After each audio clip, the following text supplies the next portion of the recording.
One small misstep can lead to one's downfall. We've seen it all throughout time, but what if you were given a chance to fix your mistake, your fatal flaw, and prevent your downfall? That is the premise behind Chromatose, an indie game developed by Akabaka. What started as a tabletop game in 2014, the developer became so invested in these characters that they felt the best way to keep the story alive was to present it in a full single-player experience that anyone could enjoy. Then, in October of 2017, Chromatose would begin development. Soon, almost a year later, a full 3-hour demo would be released. With the game still in development, there have been a lot of builds available, but for the sake of this video, we're going to talk about version 2.1.7 since it's the most recent build you can download without needing beta access. So without further ado, let's black out. When you start a new save file, you're told that your destiny or fate has led you here, but at the same time you have no reason to be there in the first place. They ask you a few questions and ask you to answer honestly, and that determines how some things in the game go. Think of the personality test in Pokemon Mystery Dungeon, but with a bit more at stake. They ask you a series of 5 questions, but they say they'll save the last question for later, and from here the game begins. The story follows a man named Leroy, who wakes up in the hospital with no memory of why he's there. All we know is he was an EMT before ending up in this world, or so we're told by a woman named Izzy. She supposedly used to be close with him before ending up in this world. She tells him that they've been put in a comatose state after an event he doesn't remember. He otherwise has no reason to be in the coma world like the other. We're told there are people there for different reasons, as indicated by a mark on their body.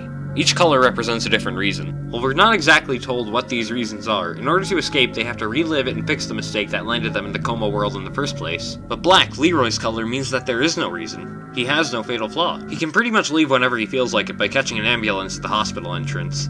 We find out there are monsters on every floor of the hospital, which are the lost memories of the patient residing there. By defeating these monsters and overcoming their demons, more and more of their memories are turned to them. They can also change the world around them just by imagining it differently, like being able to breathe underwater just by thinking you can breathe underwater. Leroy gets the idea that he can save everyone trapped in there and bring them to the ambulance with him, though Izzy advises him not to. Leroy doesn't listen to her and goes anyway, but Izzy advises him with a piece of advice: stay away from the white marks. That's all I'll say for the story, because I want you to play this demo for yourself. Since this game's a visual novel RPG, which means most of this game is text, so I won't spoil anything for now.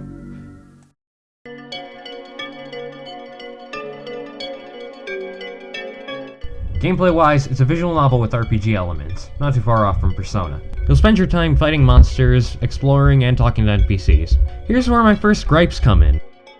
Leroy walks painfully slow. Yeah, it adds to the atmosphere in some sections, because if you feel like something's chasing you, you don't know if you can outrun it. You'd think he would move with a bit more urgency, but nope. This was especially annoying in the longer hallways, like in the school. You have to get to a certain door in the building, but the school is slowly sinking. And for every 1,000 feet, Leroy's sanity goes down. I was worried that because of how slow he was, I wouldn't get to the next room without Leroy losing his mind. Luckily, they balanced this out by giving you plenty of time to get going, but it was still a bit of a slog to go through. Now that that's out of the way, let's talk about one of the best parts of Chromatose.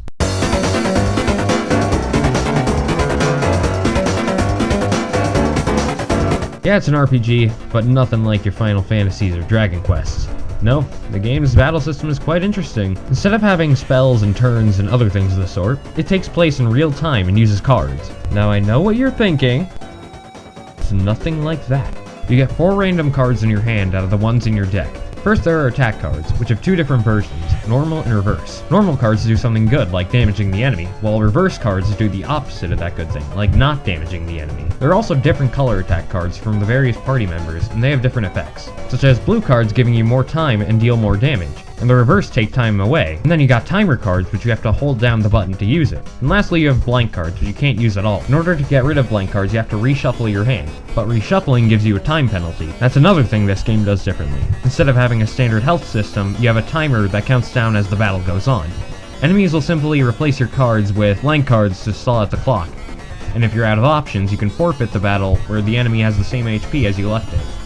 Now you might think there's no punishment for losing or forfeiting, but doing so takes a toll on Leroy's mental health. There are many things that can damage Leroy's mental state, and if it drops to 0, it's game over. Luckily, you can rest up in bed to restore it. Overall, the gameplay is quite inventive, and I can't wait to see how it grows going forward. Now let's talk about the art direction. If you guys played Persona 5, Smash Bros, is this for real?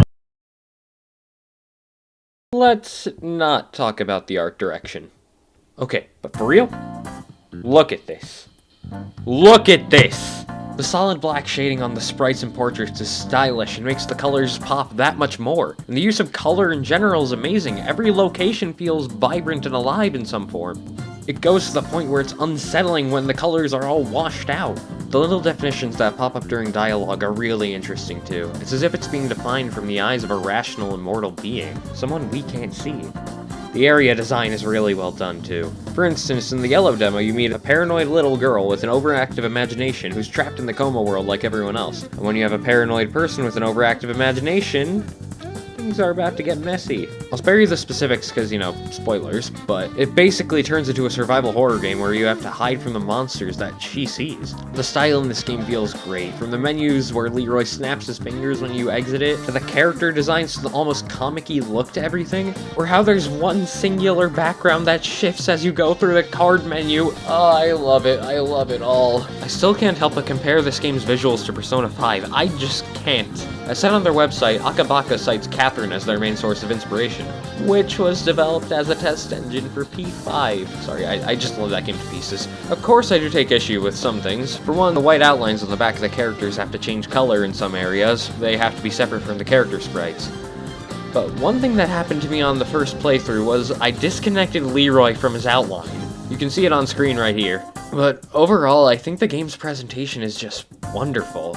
It's got some real style to it, and I could just gush about it for ages. But I'm not.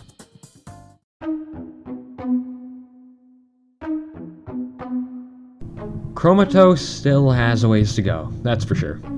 But I think it's showing some real promise right now. If I can sit here in front of a mic and list off mostly positive things about this game, I would say it has a bright future ahead of it. If you want to experience this demo for yourself, I hope I kept this video relatively spoiler-free, and I'll leave the links to the game's itch.io page as well as the developer's website.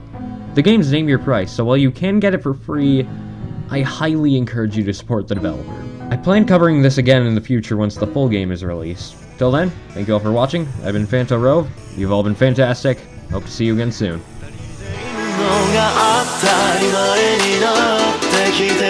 この瞬間が一番愛しいあなたにしかできないこともっと強く抱きしめて